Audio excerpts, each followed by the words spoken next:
ਮੂਰਤ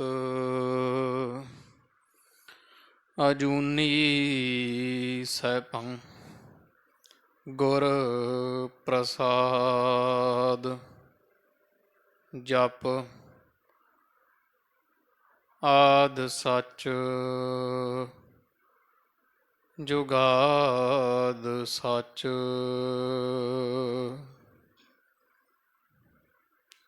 ਹੈ ਭੀ ਸੱਚ ਨਾਨਕ ਹੋਸੀ ਭੀ ਸੱਚ।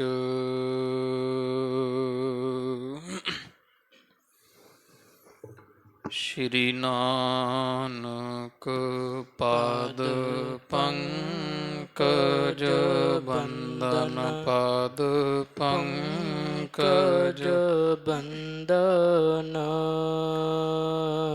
ਸਿਮਰੋ ਅੰਗਦ ਦੋਖ ਨਿਕੰਦਨ। ਅਮਰਦਾਸ ਗੁਰ ਹਿਰਦੇ ਧਿਆਵਾ ਹਿਰਦੇ ਧਿਆਵਾ। ਸ਼੍ਰੀ ਗੁਰ ਰਾਮਦਾਸ ਗੁਣ ਗਾਵਾ। ਸ਼੍ਰੀ ਅਰਜਨ ਬਿਘਨ ਕੇ ਨਾਸ਼ਕ ਬਿਘਨ ਕੇ ਨਾਸ਼ਕ। ਹਰ ਗੋਬਿੰਦ ਸ਼ੁਭ ਸੁਮਤ ਪ੍ਰਕਾਸ਼ਕ। ਸ਼੍ਰੀ ਹਰਿ ਰਾਏ ਨਮੋ ਕਰ ਜੋਰੀ ਨਮੋ ਕਰ ਜੋਰੀ। ਗੁਰ ਹਰਿ ਕ੍ਰਿਸ਼ਨ ਮਨਾਏ ਬਹੋਰੀ। ਤੇਗ ਬਹਾਦਰ ਪਰਮ ਕਿਰਪਾਲਾ ਪਰਮ ਕਿਰਪਾਲਾ। ਸ਼੍ਰੀ ਗੁਰ ਗੋਬਿੰਦ ਸਿੰਘ ਬਿਸਾਲਾ। ਤਰੋਂ ਤਰਾ ਪਰ ਪੁਨ ਪੁਨ ਸੀਸਾ ਪੁਨ ਪੁਨ ਸੀਸਾ। ਬੰਦੋਂ ਬਾਰ ਬਾਰ ਜਗਦੀਸ਼ਾ।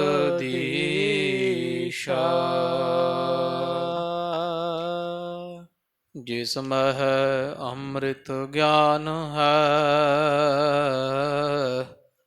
ਮਾਣਿਕ ਭਗਤ ਵਿਰਾਗ। ਗੁਰੂ ਗ੍ਰੰਥ ਸਾਹਿਬ ਓਦਦ ਬੰਦੋਂ ਕਰ ਅਨੁਰਾਗ।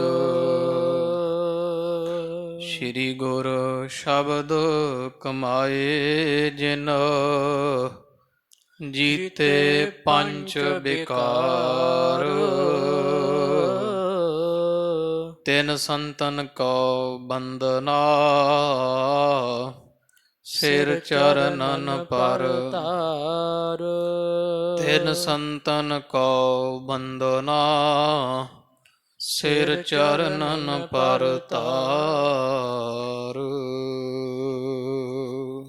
ਵਾਹਿਗੁਰੂ ਸਾਹਿਬ ਜੀਓ। ਉਪਾਦਾਨ ਇਹੋ ਸਭ ਜਗ ਕੇਰੀ। ਹੈ ਅਘਟਨ ਘਟਨਾ ਸੋ ਕਨੇਰੀ। ਜਥਾ ਰਜੂ ਹੋਏ ਬਕਰ ਪਰੀ ਹੈ। ਕਿਹੁ ਨਰ ਨਿਸਚੈ ਸੋ ਨ ਕਰੀ ਹੈ। ਉਪਾਦਾਨ ਇਹੋ ਸਭ ਜਗ ਕੇਰੀ। ਹੈ ਅਕਟਨ ਘਟਨਾ ਸੋ ਕਨੇਰੀ। ਜਥਾ ਰਜੂ ਹੋਏ ਬਕਰ ਪਰੀ ਹੈ, ਕਿਹ ਨਰ ਨਿਸਚੈ ਸੋ ਨਾ ਕਰੀ ਹੈ। ਵਾਹਿਗੁਰੂ ਜੀ ਕਾ ਖਾਲਸਾ, ਵਾਹਿਗੁਰੂ ਜੀ ਕੀ ਫਤਿਹ। ਪਰਮ ਸਤਿਕਾਰ ਅਰ ਸਨਮਾਨਯੋਗ ਗੁਰੂ ਰੂਪ ਗੁਰੂ ਖਾਲਸਾ ਸਾਧ ਸੰਗਤ ਜੀਓ, ਸੰਧਿਆ ਸਮੇਂ ਦੇ ਸੱਜ ਰਹੇ ਸਤਿਗੁਰਾਂ ਦੇ ਦੀਵਾਨ ਅੰਦਰ ਦੀਨਾ ਬੰਧੂ ਭਗਤ ਵਛਲ ਹਾਜ਼ਰਾ ਹਜੂਰ ਜਹਰਾ ਜਹੂਰ। ਨਿਹ ਚੱਲ ਚੌਰ ਛਤਰ ਤਖਤ ਕੇ ਮਾਲਕ, ਧੰਨ ਧੰਨ ਸਾਹਿਬ ਆਦਿ ਸ੍ਰੀ ਗੁਰੂ ਗ੍ਰੰਥ ਸਾਹਿਬ ਜੀ ਸੱਚੇ ਪਾਤਸ਼ਾਹ ਜੀਆਂ ਦੇ ਖੁੱਲੇ ਦਰਸ਼ਨ ਦੀਦਾਰ ਕਰਨੇ ਦਾ ਸੁਭਾਗ ਪ੍ਰਾਪਤ ਹੋ ਰਿਹਾ ਹੈ। ਸਤਿਗੁਰਾਂ ਦੀ ਦਇਆ ਸਦਕਾ ਔਰ ਵੱਡੇ ਭਾਗਾਂ ਦੇ ਸਦਕਾ ਪਾਵਨ ਪਵਿੱਤਰ ਸਤ ਸੰਗਤ ਦੀਆਂ ਘੜੀਆਂ ਦਾ ਆਨੰਦ ਆਪਾਂ ਨਿਤਾ ਪ੍ਰਤੀ ਮਾਣ ਰਹੇ ਹਾਂ। ਔਰ ਗੁਰੂ ਗਰੀਬ ਨਵਾਜ ਸਤਿਗੁਰਾਂ ਦੀ ਦਇਆ ਮਇਆ ਸਦਕਾ ਸਤਿਗੁਰਾਂ ਦੇ ਘਰ ਦੀ ਸੋਭਾ ਵਡਿਆਈ ਆਪਾਂ ਹੁਣ ਤੀਕਰ ਪੜ੍ਹੀ ਸੁਣੀ ਹੈ।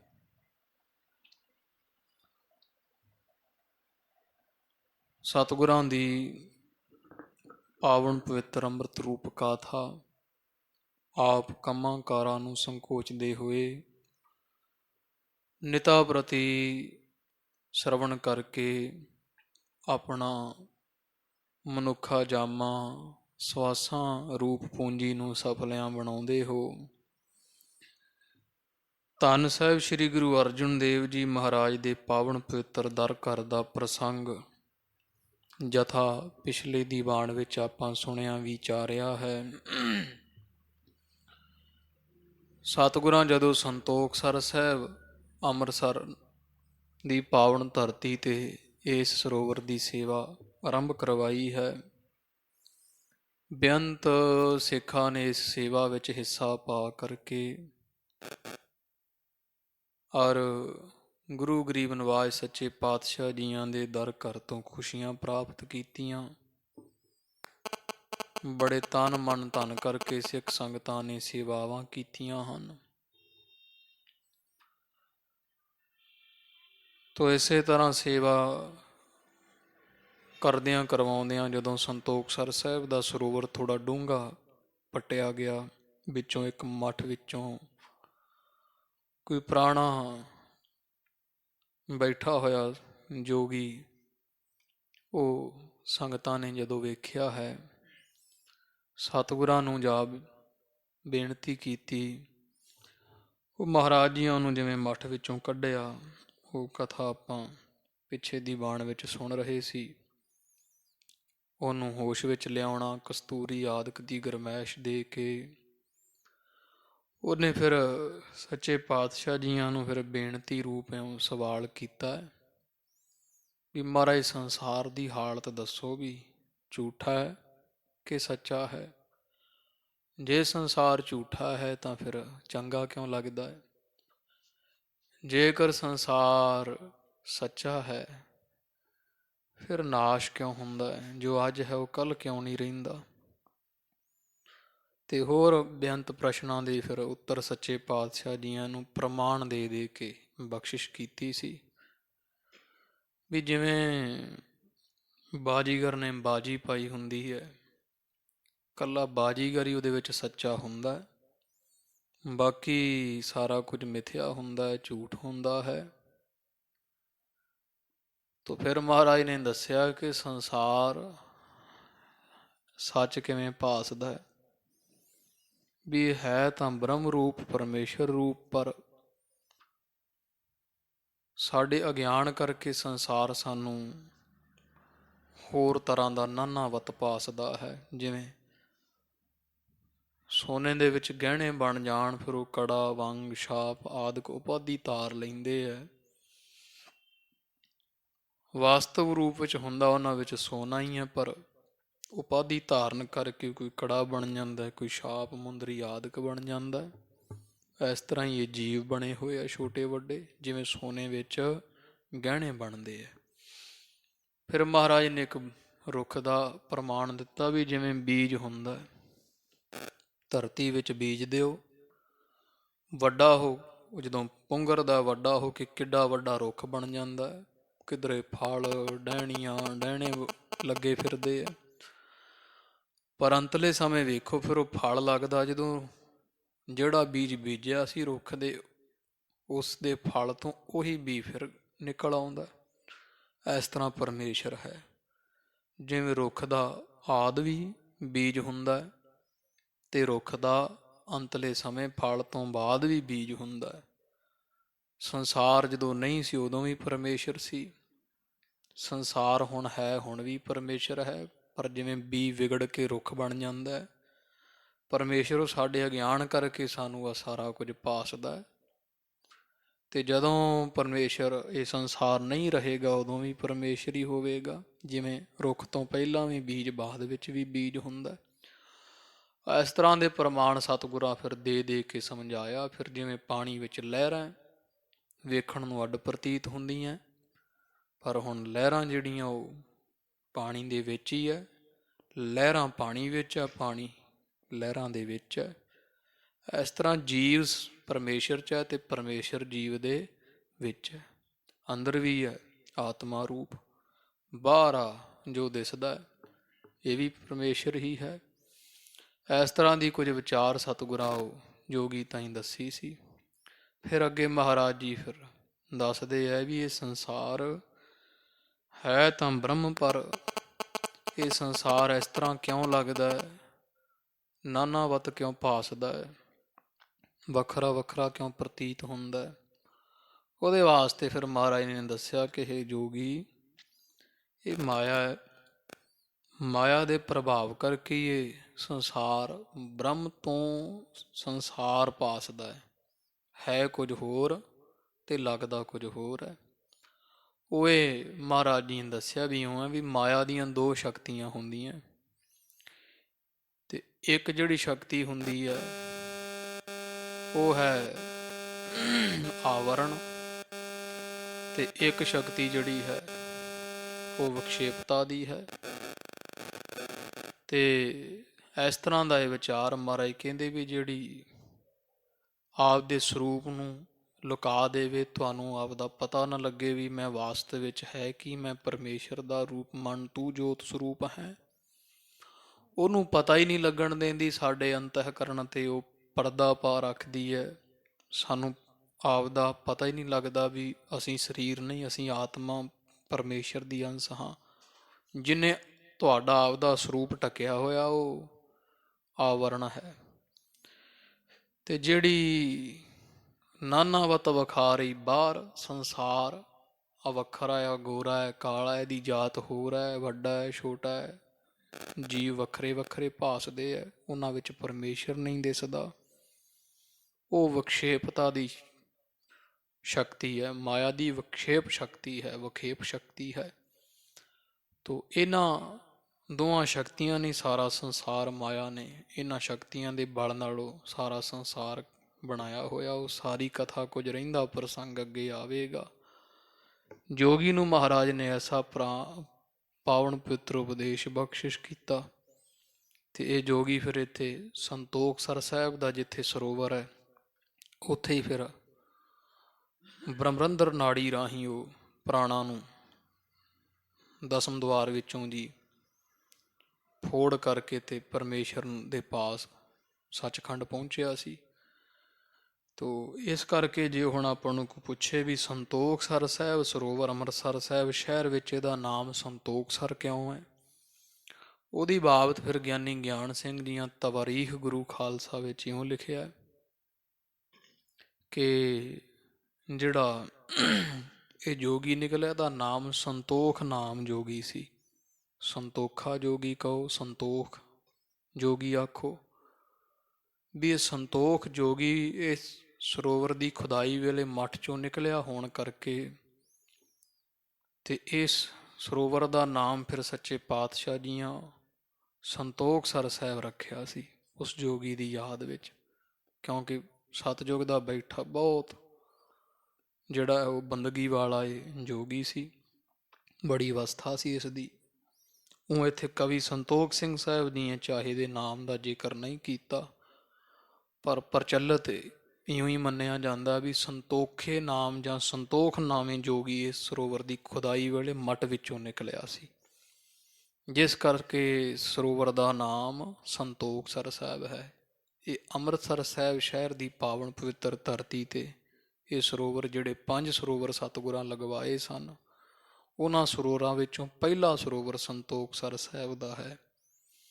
ਤੋ ਇਹਦੀ ਕਥਾ ਆਪਾਂ ਸੁਣ ਰਹੇ ਹਾਂ। ਚਿੱਤ ਬਿਰਤੀ ਇਕਾਗਰ ਕਰੋ। ਜੋਗੀ ਤਾਈ ਮਹਾਰਾਜ ਜਿਹੜਾ ਹੋਰ ਅੱਗੇ ਉਪਦੇਸ਼ ਬਖਸ਼ਦੇ ਹੋ ਸੁਣੋ ਜੀ।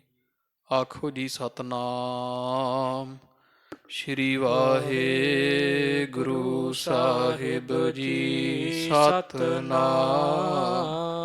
ਸ਼੍ਰੀ ਵਾਹਿਗੁਰੂ ਸਾਹਿਬ ਜੀ।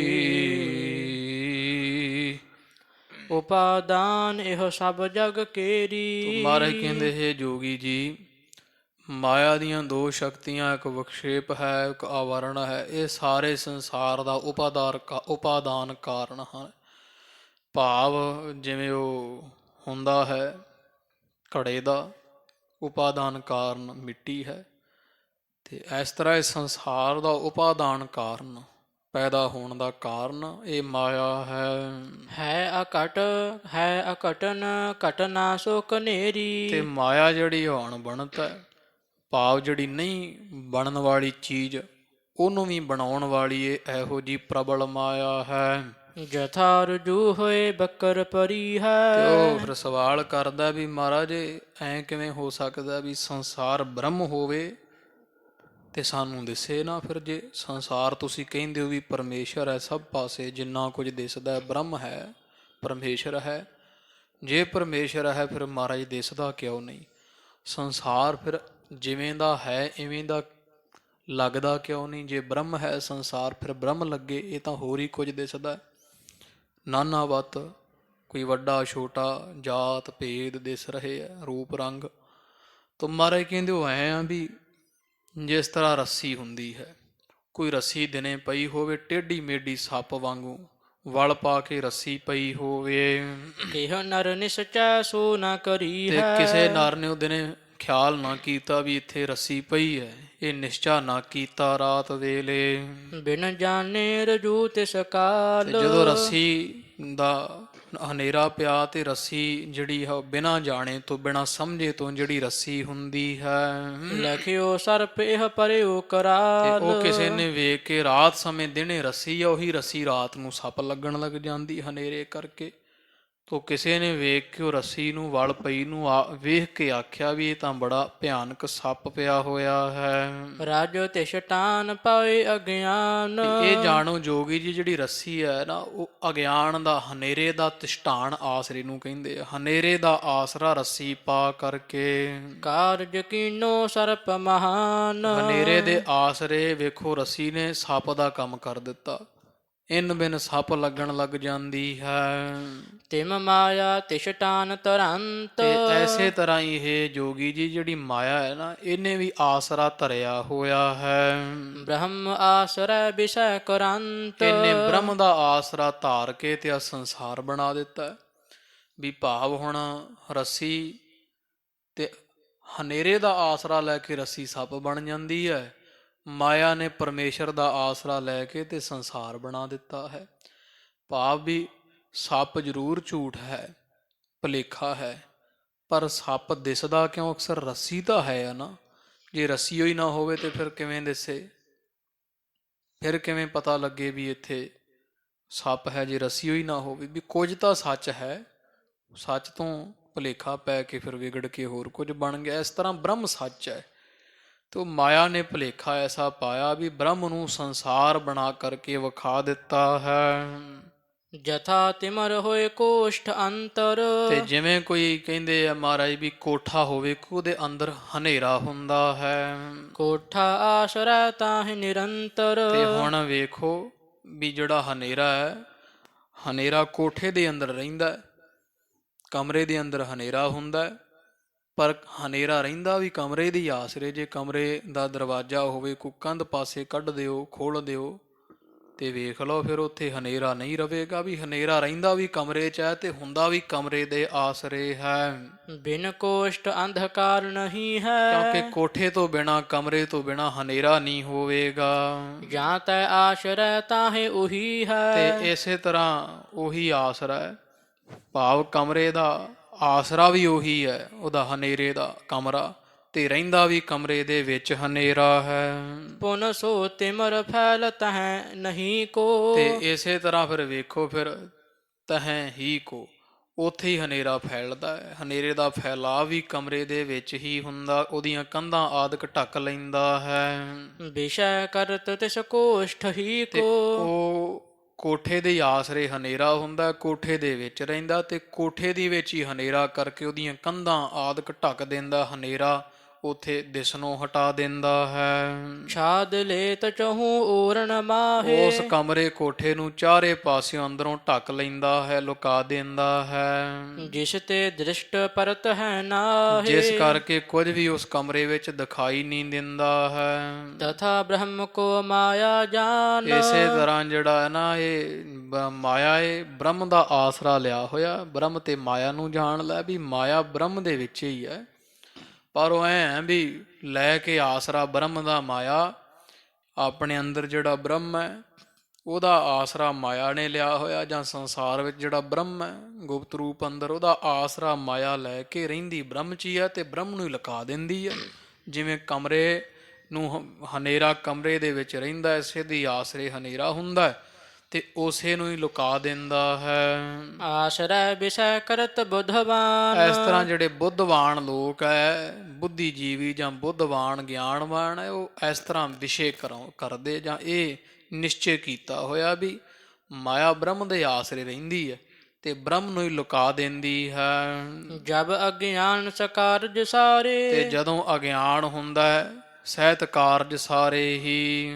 ਭ੍ਰਮ ਛੁਟ ਜਾਏ ਸਰੂਪ ਨਿਹਾਰੇ। ਤੇ ਜਦੋਂ ਅਗਿਆਨ ਹੁੰਦਾ ਉਦੋਂ ਸਾਰਾ ਕੁਝ ਹੀ ਉਸੇ ਤਰ੍ਹਾਂ ਲੱਗਦਾ ਹੈ, ਤੇ ਜਦੋਂ ਫਿਰ ਗਿਆਨ ਪੈਦਾ ਹੋ ਜਾਂਦਾ ਹਿਰਦੇ ਅੰਦਰ, ਉਹ ਸਮੇਂ ਫਿਰ ਸਾਰਾ ਜਿਹੜਾ ਨਾ ਉਹ ਭਰਮ ਛੁੱਟ ਜਾਂਦਾ ਹੈ।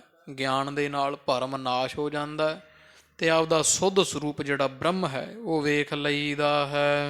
ਪਰਮ ਤਤ ਕੋ ਮਤ ਕਰ ਜਾਨਾ। ਤੇ ਇਸ ਤਰ੍ਹਾਂ ਫਿਰ ਜਿਹੜਾ ਪਰਮ ਤਤ, ਪਰਮ ਵੱਡਾ ਤਤ ਕਈ ਉਹ ਆਤਮਾ ਹੈ। ਪਰਮ ਤਤ ਆਤਮਾ ਪਰਮਾਤਮਾ ਨੂੰ ਆਪਦੀ ਆਤਮ ਸ਼ੈਣੀ ਮਤ ਕਰਕੇ ਗਿਆਨਵਾਨ ਜਿਹੜੇ ਆ ਉਹ ਗਿਆਨਮਈ ਮਤ ਕਰਕੇ ਜਾਣ ਲੈਂਦੇ ਆ। ਏਕ ਓੰਕਾਰ ਮਹਤ ਮਹੀਆਨਾ। ਤੇ ਉਹ ਜਾਣਦੇ ਆ ਵੀ ਜਿਹੜਾ ਏਕ ਓੰਕਾਰ ਭਾਵ ਪ੍ਰਭੂ ਪਰਮੇਸ਼ਰ ਪਰਮਾਤਮਾ ਆਤਮਾ ਹੈ, ਉਹ ਬ੍ਰਹਮ ਵੱਡਿਆਂ ਤੋਂ ਵੱਡਾ ਹੈ। ਏਕ ਆਤਮਾ ਬ੍ਰਹਮ ਅਨਸ਼ਵ ਹੈ। ਤੇ ਇੱਕ ਜਿਹੜਾ ਆਤਮਾ ਹੈ ਨਾ, ਉਹ ਬ੍ਰਹਮ ਕਹੋ ਆਤਮਾ ਕੋ, ਬ੍ਰਹਮ ਹੀ ਆਤਮਾ, ਕਿਉਂਕਿ ਆਤਮਾ ਬ੍ਰਹਮ ਦੀ ਅੰਸ਼ ਹੈ। ਜਿਵੇਂ ਸ਼ੀਸ਼ੇ ਵਿੱਚ ਜਿਹੜੀ ਸਾਹਮਣੇ ਖੜਾ ਮਨੁੱਖ ਉਸੇ ਦਾ ਹੀ ਪਰਛਾਵਾਂ ਹੁੰਦਾ ਸਾਹਮਣੇ ਸ਼ੀਸ਼ੇ ਵਿੱਚ ਵੀ। ਜੋ ਮਨੁੱਖ ਨਾ ਖੜੇ ਸਾਹਮਣੇ ਸ਼ੀਸ਼ੇ ਦੇ, ਫਿਰ ਪਰਛਾਵਾਂ ਵੀ ਨਹੀਂ ਹੁੰਦਾ। ਆ ਬ੍ਰਹਮ ਹੀ ਹੈ ਜਿਹੜਾ ਆਤਮਾ ਰੂਪ ਹੋ ਕਰਕੇ ਜੀਵਾਂ ਵਿੱਚ ਵਰਤ ਰਿਹਾ ਹੈ। ਤੋ ਮਹਾਰਾਜ ਕਹਿੰਦੇ ਇੱਕ ਆਤਮਾ ਬ੍ਰਹਮ ਹੈ, ਆਤਮਾ ਇਹ ਅਨਸ਼ਵ ਹੈ, ਭਾਵ ਕਿ ਨਾਸ਼ ਤੋਂ ਰਹਿਤ ਹੈ, ਇਹਦਾ ਕੋਈ ਨਾਸ਼ ਨਹੀਂ ਹੁੰਦਾ ਹੈ। ਸਦਾ ਅਨਾਦਿ ਜੋ ਇੱਕ ਰਸ ਹੈ। ਤੇ ਇੱਕ ਰਸ ਰਹਿਣ ਵਾਲਾ, ਲਗਾਤਾਰ, ਨਿਰੰਤਰ ਤੇ ਅਨਾਦਿ। ਕਦੋਂ ਆਰੰਭ ਹੋਇਆ ਬ੍ਰਹਮ, ਕਦੋਂ ਤੋਂ ਹੈ, ਆਤਮਾ ਕਦੋਂ ਤੋਂ ਹੈ, ਇਹ ਕੋਈ ਦੱਸ ਨਹੀਂ ਸਕਦਾ ਹੈ, ਅਨਾਦਿ ਹੈ। ਆਏ ਨਾ ਜਾਏ ਕਿਤਹਾਂ ਤੇ ਕੋਈ। ਨਾ ਇਹ ਪਰਮ ਆਪੇ ਆਤਮਾ ਵਿੱਚ ਕੋਈ, ਬ੍ਰਹਮ ਵਿੱਚ ਕੋਈ ਆਉਂਦਾ ਨਾ ਜਾਂਦਾ। ਇਹ ਆਉਣ ਜਾਣ ਤੋਂ ਵੀ ਪਰੇ, ਭਾਵ ਸਰੀਰ ਹੀ ਮਰਦੇ ਆ ਨਾ, ਆਤਮਾ ਮਰਦੀ ਨਹੀਂ। ਨਾ ਇਹ ਵੱਢੀ ਜਾਵੇ, ਨਾ ਕੱਟੀ ਜਾਵੇ, ਨਾ ਡੁੱਬਦੀ ਹੈ, ਨਾ ਤਰਦੀ ਹੈ, ਤੋ ਨਾ ਇਹ ਅੱਗ ਨਾਲ ਸੜੇ। ਤੋ ਇਹ ਪ੍ਰਾਣੀ ਸਰੀਰ ਚੜ੍ਹਾਈ ਕਰ ਜਾਂਦਾ, ਆਉਣਾ ਜਾਣਾ ਆਤਮਾ ਵਿੱਚ ਜਾਂ ਬ੍ਰਹਮ ਵਿੱਚ ਨਹੀਂ ਹੈ। ਵਿਆਪਕ ਸਰਬ ਗਗਨ ਸਮ ਇਹ ਸੋਈ। ਤਾਂ ਆਕਾਸ਼ ਦੇ ਵਾਂਗੂ ਵਿਆਪਕ ਹੈ ਪਰਮੇਸ਼ਰ ਬ੍ਰਹਮ ਜੋ ਹੈ। ਅਦਵੈ ਅਨਾਦਮ ਸਭ ਥਾਨ। ਤੇ ਅਦਵੈ ਭਾਵ ਇੱਕ ਹੀ ਹੈ ਤੇ ਆਨੰਦ ਆਤਮ, ਇਹ ਆਤਮ ਜਿਹੜਾ ਆਨੰਦਮਈ ਹੈ, ਸਾਰੇ ਥਾਵਾਂ ਤੇ ਵਿਆਪਕ ਹੈ। ਨਿਹਕਲ ਅਕਰੈ ਅਜੈ ਤੇ ਮਹਾਨ। ਇਸ ਪ੍ਰਕਾਰ ਨਿਹਕਲ ਭਾਵ ਨਿਕਲੰਕ ਹੈ, ਤੋ ਇਹੋ ਜਿਹਾ ਹੈ ਵੀ ਨਿਕਲੰਕ ਹੈ, ਕੋਈ ਕਲੰਕਾਂ ਤੋਂ ਔਗਣਾ ਤੋਂ ਜਿਹੜਾ ਹੈ ਇਹ ਰਹਿਤ ਹੈ। ਜਿੱਥੇ ਇਹ ਔਗਣਾ ਤੋਂ ਰਹਿਤ ਹੈ, ਤੋ ਜਾਂ ਕਹੋ ਨਿਹਕਲ, ਨਿਕਲ ਕਈਓ ਕਲਪਨਾ ਤੋਂ ਰਹਿਤ ਹੈ, ਕੋਈ ਕਲਪਨਾ ਫੁਰਨਾ ਨਹੀਂ, ਕਿਰਿਆ ਤੋਂ ਰਹਿਤ ਹੈ ਤੇ ਅਜਨਮਾ ਹੈ। ਗੁਰ ਪੂਰਨ ਸੋ ਮਿਲ ਹੈ ਜਬੈ। ਪਾਰੇ ਦੀ ਪ੍ਰਾਪਤੀ ਉਦੋਂ ਹੁੰਦੀ ਜਦੋਂ ਪੂਰਾ ਗੁਰੂ ਮਿਲ ਜਾਂਦਾ। ਕੋਈ ਪੂਰਾ ਗੁਰੂ ਮਿਲੇ ਫਿਰ ਇਸ ਆਪ ਦੇ ਪਰਮਾਪੇ ਦੀ ਪ੍ਰਾਪਤੀ ਹੁੰਦੀ ਹੈ। ਹਉ ਮੈਂ ਮਲ ਨਿਰਵਾਰ ਹੈ ਸਬੈ। ਜਿਹੜਾ ਪੂਰਾ ਗੁਰੂ ਹੈ ਉਪਦੇਸ਼ ਬਖਸ਼ਿਸ਼ ਕਰਕੇ ਤੇ ਹਉਮੈ ਦੀ ਜਿਹੜੀ ਮੈਲ ਉਹ ਅੰਤఃਕਰਣ ਤੋਂ ਨਾਸ਼ ਕਰ ਦਿੰਦਾ ਹੈ। ਸਭ ਹਿਨ ਤੇ ਉਤਕ੍ਰਿਸ਼ਟ ਜੋ ਗਤ ਤੋ ਹੈ। ਇਸ ਤਰ੍ਹਾਂ ਜਿਹੜਾ ਹੈ ਉਹ ਗੁਰੂ ਪੂਰਾ ਮਿਲ ਜਾਵੇ ਤੇ ਹਉਮੈ ਹੰਕਾਰ ਦੀ ਮੈਲ ਨੂੰ ਚੁੱਕ ਦਿੰਦਾ ਹੈ। ਜਿਵੇਂ ਸ਼ੀਸ਼ੇ ਤੇ ਮਿੱਟੀ ਜੰਮੀ ਹੁੰਦੀ ਆ, ਮੁੱਖ ਨਹੀਂ ਦਿਸਦਾ, ਜਦੋਂ ਸ਼ੀਸ਼ੇ ਦੀ ਮਿੱਟੀ ਸਾਫ਼ ਕਰ ਦਿਓ ਫਿਰ ਤੁਹਾਨੂੰ ਸਾਹਮਣੇ ਚਿਹਰਾ ਦਿਸਣ ਲੱਗ ਜਾਂਦਾ। ਤੋ ਪਰਮੇਸ਼ਰ ਹੈ ਤੋ ਅੰਦਰ ਹੀ, ਪਰ ਹੰਕਾਰ ਦੀ ਉਤੇ ਧੂੜ ਪਈ ਹੋਈ ਹੈ। ਪਰਮੇਸ਼ਰ ਅੰਤঃਕਰਨ ਸ਼ੀਸ਼ਾ ਜਾਣੋ, ਤੋ ਉਹਦੇ ਉੱਪਰ ਜਿਹੜੀ ਇਹ ਹਉਮੈ ਹੰਕਤਾ ਮਮਤਾ ਦੀ ਜਿਹੜੀ ਹੈ ਉਹ ਮਿੱਟੀ ਪਈ ਹੋਣ ਕਰਕੇ ਕੁਝ ਦਿਸ ਨਹੀਂ ਰਹੇ ਆ। ਪਰ ਗੁਰੂ ਸਮਰੱਥ ਹੈ, ਉਪਦੇਸ਼ ਰੂਪੀ ਜਲ ਦੇ ਨਾਲ ਜਦੋਂ ਸ਼ੀਸ਼ਾ ਧੋ ਸੁੱਟਦਾ ਅੰਤঃਕਰਨ ਰੂਪੀ ਸ਼ੀਸ਼ਾ, ਫਿਰ ਅੰਦਰੋਂ ਹੀ ਪਰਮੇਸ਼ਰ ਜਿਹੜਾ ਨਾ ਉਹ ਦਿਸਣ ਲੱਗ ਜਾਂਦਾ। ਤੋ ਇਸੇ ਤਰ੍ਹਾਂ ਸੱਚੇ ਪਾਤਸ਼ਾਹ ਪਰ ਕਹਿੰਦੇ ਜੋਗੀ ਉਹ ਪਰਮੇਸ਼ਰ ਜਿਹੜਾ ਹੈ ਨਾ ਉਹਦੀ ਪ੍ਰਾਪਤੀ ਵਾਲੀ ਹਾਲਤ ਜਿਹੜੀ ਹੈ ਉਹ ਉੱਚਿਆਂ ਤੋਂ ਉੱਚੀ ਹੈ ਤੇ ਉੱਥੇ ਪੁਨਰੁਕਤੀ ਨਹੀਂ ਹੈ। ਉੱਚਿਆਂ ਤੋਂ ਉੱਚੀ ਉਹ ਪਰਮੇਸ਼ਰ ਦੀ ਪ੍ਰਾਪਤੀ ਵਾਲੀ ਹਾਲਤ ਹੈ, ਜਾਂ ਜਿਹੜੀ ਆਤਮਾ ਪਰਮਾਤਮਾ ਹੈ ਉੱਚਿਆਂ ਤੋਂ ਉੱਚੀ ਹੈ। ਸੋ ਪ੍ਰਾਪਤ ਹੋਏ ਆਨੰਦ ਸਤ ਹੈ। ਤੇ ਉਹ ਸੱਚ ਚਿਦਾ ਆਨੰਦ ਉਹਦੀ ਪ੍ਰਾਪਤੀ ਜੇ ਹੋ ਜਾਵੇ ਉਹ ਸੱਚ ਹੈ, ਤੇ ਪ੍ਰਾਪਤੀ ਵਿੱਚ ਕੇਵਲ ਆਨੰਦ ਹੀ ਆਨੰਦ ਹੈ। ਪੁਨਰਾਵਰਤ ਨਹੀਂ ਜਿਤ ਹੋਏ। ਤੇ ਜਦੋਂ ਇਹ ਪ੍ਰਾਪਤੀ ਹੋ ਜਾਵੇ ਫਿਰ ਪ੍ਰਾਣੀ ਦਾ ਆਵਾਗਾਉਣ ਨਹੀਂ ਰਹਿੰਦਾ। ਭਾਵ ਫਿਰ ਉਹ ਡੀਗਣ ਡੋਲਾ ਤਊ ਲਓ ਜੋ ਮਨ ਕੇ ਭਰਮਾ, ਮਨ ਵਿੱਚ ਭਰਮ ਹੈ। ਜਿੰਨਾ ਸਮਾਂ ਹਉਮੈ ਹੰਗਤਾ ਮੈਂ ਮੇਰੀ ਹੈ ਉਹਨਾਂ ਸਮਾਂ ਜੰਮਣ ਮਰਨ ਬਣਿਆ ਰਹਿੰਦਾ। ਜਦੋਂ ਫਿਰ ਮੈਂ ਮੇਰੀ ਚੁੱਕੀ ਜਾਂਦੀ ਹੈ ਉਹ ਸਮੇਂ ਫਿਰ ਜਦੋਂ ਆਪ ਦੇ ਅੰਦਰੋਂ ਬ੍ਰਹਮ ਪਰਮੇਸ਼ਰ ਸਖਿਆਤ ਹੋ ਜਾਂਦਾ ਹੈ, ਗੁਰੂ ਪੂਰੇ ਦੇ ਉਪਦੇਸ਼ ਸਿੱਖਿਆ ਸਦਕਾ, ਫਿਰ ਮਹਾਰਾਜ ਕਹਿੰਦੇ ਜੋਗੀ ਜੀ ਫਿਰ ਆਉਣ ਜਾਣ ਜਿਹੜਾ ਉਹਦਾ ਕੱਟਿਆ ਜਾਂਦਾ ਹੈ। ਬਹੁ ਨਾ ਭਵਜਲ ਫੇਰਾ, ਫੇਰ ਨਹੀਂ ਸੰਸਾਰ ਤੇ ਆਵਾਗਾਉਣ ਹੁੰਦਾ ਹੈ। ਅੰਮ੍ਰਿਤ ਰੂਪ ਏਕ ਰਸ ਸੋਏ। ਉਹ ਤਾਂ ਅੰਮ੍ਰਿਤ ਰੂਪ ਪਰਮਾਪਾ ਬ੍ਰਹਮ ਪਰਮੇਸ਼ਰ ਹੈ, ਇੱਕ ਰਸ ਨਿਰੰਤਰ ਹੈ। ਦੋਹਰਾ ਸੁਨ ਜੋਗੀ ਬਿਸਮੈ ਭਇਓ। ਸਤਿਗੁਰਾਂ ਤੋਂ ਪਾਵਨ ਪਵਿੱਤਰ ਸ਼ੁਭ ਸਿੱਖਿਆ ਸੁਣੀ ਤੇ ਇਹ ਜੋਗੀ ਬਹੁਤ ਹੈਰਾਨ ਹੋਇਆ। ਬਾਣੀ ਸੁਧਾ ਸਮਾਨ। ਕਿਉਂਕਿ ਧੰਨ ਸਾਹਿਬ ਸ੍ਰੀ ਗੁਰੂ ਅਰਜਨ ਦੇਵ ਮਹਾਰਾਜ ਦੀ ਜਿਹੜੀ ਬਾਣੀ ਹੈ ਉਹ ਅੰਮ੍ਰਿਤ ਦੇ ਸਦਰਸ ਹੈ। ਸੱਚੇ ਪਾਤਸ਼ਾਹ ਬਾਜੀਗਰ ਜੈਸੀ ਬਾਜੀ ਪਾਈ, ਤੋ ਐਸੀ ਬਾਣੀ ਪਾਵਨ ਪਵਿੱਤਰ ਮਹਾਰਾਜ ਦੀ ਧੁਰ ਕੀ ਬਾਣੀ ਅੰਮ੍ਰਿਤ ਦੇ ਵਰਗੀ ਮਹਾਰਾਜ ਦੀ ਮਿੱਠੀ ਰਸਨਾ ਹੈ। ਪੁਨః ਪ੍ਰਸ਼ਨ ਕੀਨ ਸਪਲੇ। ਤੇ ਫਿਰ ਜੋਗੀ ਨੇ ਇੱਕ ਹੋਰ ਮਹਾਰਾਜ ਨੂੰ ਇਸ ਤਰ੍ਹਾਂ ਭਲੀ ਵਿਧ ਪ੍ਰਸ਼ਨ ਕੀਤਾ ਹੈ। ਨਿਰਣੈ ਕਰਨ ਮਹਾਨ। ਵੀ ਇਹ ਮਹਾਨ ਆਪਦੇ ਮਨ ਵਿੱਚ ਨਿਰਣਾ ਨਿਸ਼ਚਾ ਕਰਨ ਵਾਸਤੇ। ਚਉਪਈ ਕੌਣ ਬਾਦ ਕਰ ਬ੍ਰਹਮ ਸਿੱਧ ਕੀਆ। ਹੇ ਸੱਚੇ ਪਾਤਸ਼ਾਹ ਜੀ ਤੁਸੀਂ ਕਿਹੜਾ ਬਾਦ ਜਾਂ ਕਿਸ ਤਰੀਕੇ ਨਾਲ, ਕਿਸ ਵਿਧੀ ਨਾਲ, ਕਿਸ ਬਾਦ ਨਾਲ ਬ੍ਰਹਮ ਦਾ ਨਿਸ਼ਚਾ ਭਾਵ ਬ੍ਰਹਮ ਨੂੰ ਤੁਸੀਂ ਸਿੱਧ ਕਰਕੇ ਦੱਸ ਰਹੇ ਵੀ ਸੰਸਾਰ ਬ੍ਰਹਮ ਹੈ। ਕਿਸ ਤਰੀਕੇ ਨਾਲ ਤੁਸੀਂ ਸਿੱਧ ਕਰਕੇ ਦੱਸਿਆ ਹੈ। ਜਿਸ ਤੇ ਸਰਬ ਪ੍ਰਪੰਚ ਦ੍ਰਿਸ਼ਟ ਥੀ। ਵੀ ਜਿਸ ਬ੍ਰਹਮ ਤੋਂ ਸਾਰਾ ਪ੍ਰਪੰਚ ਦਿਸ ਰਿਹਾ, ਸਭ ਸੰਸਾਰ ਦਿਸ ਰਿਹਾ ਹੈ। ਕੰਚਨ ਭੂਖਣ ਕੋ ਦ੍ਰਿਸ਼ਟਾਂਤ। ਬਾਕੀ ਮਹਾਰਾਜ ਉਹ ਤੁਸੀਂ ਪ੍ਰਮਾਣ ਦਿੱਤਾ ਮੈਨੂੰ ਵੀ ਜਿਵੇਂ ਸੰਸਾਰ ਬ੍ਰਹਮ ਦੇ ਵਿੱਚ ਸੰਸਾਰ ਐਂ ਦਿਸਦਾ ਵੀ ਜਿਵੇਂ ਸੋਨੇ ਦੇ ਵਿੱਚ ਕੋਈ ਗਹਿਣੇ ਦਿਸਦੇ ਆ, ਕੜਾ ਛਾਪ ਕੰਗਣ ਆਦਿਕ ਦਿਸਦੇ ਸੋਨੇ ਦੇ ਵਿੱਚੋਂ। ਤੁਸੀਂ ਇਉਂ ਪ੍ਰਮਾਣ ਦਿੱਤਾ ਵੀ ਸੋਨੇ ਵਿੱਚੋਂ ਜਿਵੇਂ ਗਹਿਣੇ ਦਿਸਦੇ ਆ, ਇਸ ਤਰ੍ਹਾਂ ਬ੍ਰਹਮ ਵਿੱਚੋਂ ਸੰਸਾਰ ਦਿਸ ਰਿਹਾ ਹੈ। ਵਾਦ ਪ੍ਰਣਾਮ ਭਇਓ ਬਖਿਆਤ। ਪਰ ਮਹਾਰਾਜ ਇਹ ਪ੍ਰਣਮਾਵਾਦ ਹੈ ਵੀ ਬਖਿਆਤ ਪ੍ਰਗਟੀ, ਕਿਉਂਕਿ ਹੈ ਤਾਂ ਇਹ ਵਿਵਰਤਾਵਾਦ, ਪਰ ਇਹ ਜੋਗੀ ਆਪਦੀ ਮਤ ਅਨੁਸਾਰ ਕਹਿੰਦਾ ਮਹਾਰਾਜ ਇਹ ਤਾਂ ਪ੍ਰਣਮਾਵਾਦ ਹੈ।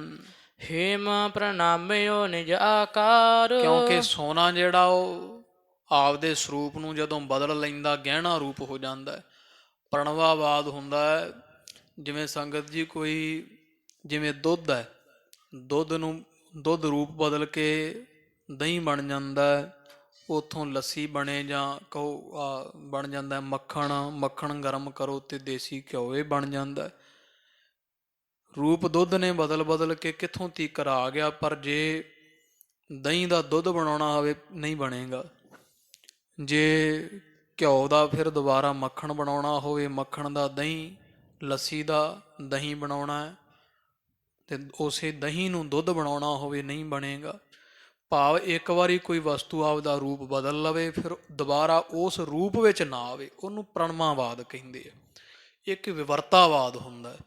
ਵਿਵਰਤਾਵਾਦ ਹੁੰਦਾ ਵੀ ਜਿਵੇਂ ਕੋਈ ਇੱਕ ਵਸਤੂ ਨੇ ਉਹ ਰੂਪ ਦੂਜਾ ਧਾਰ ਵੀ ਲਿਆ ਪਰ ਮੁੜ ਕੇ ਫਿਰ ਉਸੇ ਰੂਪ 'ਚ ਆ ਸਕਦੀ ਹੋਵੇ। ਜਿਵੇਂ ਸੋਨਾ ਉਹਨੂੰ ਸੁਨਿਆਰਾ ਘੜ ਕੇ ਉਹਦਾ ਹਾਰ ਬਣਾ ਦਿੰਦਾ, ਰੂਪ ਤਾਂ ਬਦਲ ਗਿਆ ਪਰ ਉਹਨੂੰ ਕਠਾਲੀ ਵਿੱਚ ਪਾ ਕੇ ਫਿਰ ਚਾਹੇ ਉਹ ਡਲੀ ਬਣਾ ਦੇਵੇ ਚਾਹੇ ਕੜਾ ਜੋ ਮਰਜ਼ੀ ਬਣਾ ਦੇਵੇ, ਵੀ ਉਹ ਮੁੜ ਫੇਰ ਆਪਦੇ ਰੂਪ ਵਿੱਚ ਆ, ਉਹਨੂੰ ਵਿਵਰਤਾਵਾਦ ਕਹਿੰਦੇ ਆ।